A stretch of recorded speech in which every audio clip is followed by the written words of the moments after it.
High on everyone's agenda was the theory of invisibility. Any military commander in the field who had the ability to conceal his troops and weaponry at will could deal the enemy a knockout blow.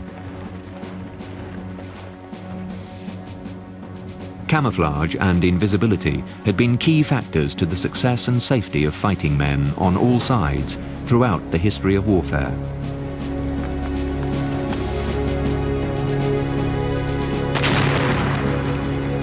During the First World War, military artists painted warships and merchant ships in a disruptive pattern, making them harder to identify. This technique was known as Dazzle. Bold patterns, shapes and colors were applied to ships in such a way that when viewed through the periscope of a submarine or from an enemy ship, they couldn't be seen clearly against the horizon. It was almost impossible for the enemy to gauge the correct range at which to fire its guns or torpedoes.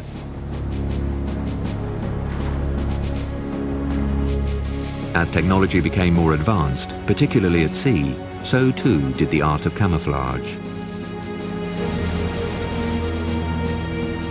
When the Second World War broke out in September 1939, planes became more prevalent as weapons of war, but Dazzle could not protect ships from the air.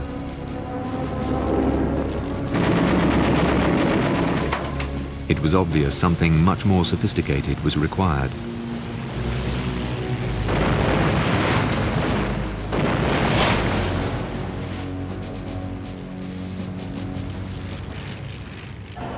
With the entry of the United States into the war in December 1941, some of the best scientific brains in the world were harnessed to discover whether invisibility was a viable proposition, especially for ships. If such a thing were possible, then the war at sea could be won. Many of the scientists working for the Allies were German Jews, driven from their homeland in the 1930s by Hitler's Aryan policies. Albert Einstein was one of them. Born in 1879, Einstein was a mathematical physicist years ahead of his time.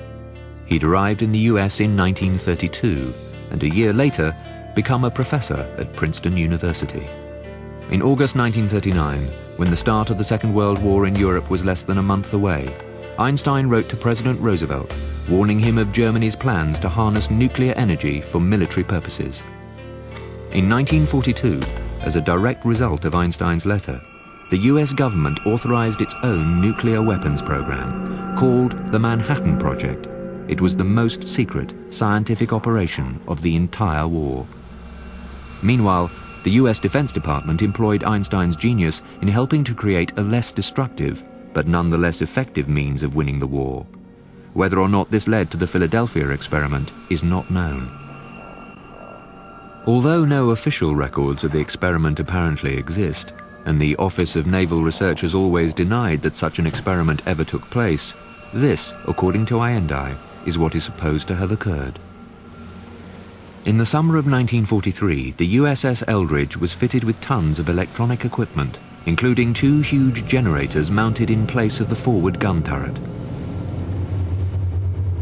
At 9 a.m. on the 22nd of July, the generators were switched on. Within a few minutes, the ship was surrounded by a hazy green fog. Then it completely vanished. 15 minutes later, the generators were turned off and the ship slowly materialized again through the green fog. The crew was found dazed and feeling sick. 3 months later, on the 28th of October, the Navy was ready for another try, this time out in the open sea. The generators were turned on, and as before, a green fog slowly enveloped the ship as she disappeared. Within seconds, she materialized briefly in Norfolk, Virginia, 300 miles away, before reappearing at the Philadelphia Naval Yard a few moments later. But this time, the effect on the crew was much more traumatic. Some were so disturbed that they were committed to psychiatric hospitals for the rest of their lives. According to Einstein, their families were told they'd been killed in action. The US Navy decided not to repeat the experiment. The US authorities have always dismissed his account as pure fiction. But there are still those who believe that the US Navy has its own reasons for still wanting to keep the real truth behind the Philadelphia experiment, a closely guarded secret. The USS Eldridge was built in Newark, New Jersey, and launched in the summer of 1943. According to US Navy records, the ship then remained in New York and Long Island Sound until the 16th of September, when she sailed to Bermuda to undergo sea trials. In mid-October, the Eldridge returned to New York in a convoy. 2 weeks later, she was called to the US Navy base in Norfolk. From there, she sailed for Casablanca, arriving on the 22nd of November. By mid-December, the Eldridge was back in New York, where she remained for 2 weeks, taking part in a training exercise before heading to Norfolk once again. In the first week of January 1944, she was sent out into the North Atlantic as one of the escort ships to a large merchant convoy. Then on to the Mediterranean, where she supported the Allied operations in North Africa. At no time, insisted the US Navy, was the Eldridge anywhere near Philadelphia. If the Navy records are true, then what prompted Einstein to write to Jessup claiming to have witnessed the apparent disappearance and teleportation of the Eldridge between Philadelphia and Norfolk?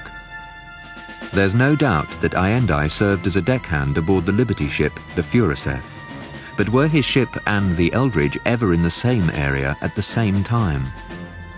According to Navy records, the Eldridge left Newark for Brooklyn on the 17th of August 1943 and arrived there the next day. The Furuseth sailed from Norfolk on the 16th of August, travelling up the coast in a convoy before heading east towards North Africa. It's quite possible she passed the Eldridge en route to Brooklyn as the destroyer emerged from Delaware Bay on the morning of the 17th. Did Einstein really see something strange as the two ships drew near, and over the next few years become confused in his own mind over dates and locations? He was adamant he had watched the Eldridge materialize in Norfolk and then vanish again, turning up in Philadelphia a few moments later. But he told no one at the time, and certainly from that day to this, no one has ever corroborated his incredible story. Later, Lieutenant William Dodge, master of the Furuseth, categorically denied that either he or any of his crew had seen anything unusual while in Norfolk. And William Van Allen, captain of the Eldridge, said that his ship had never been to Philadelphia.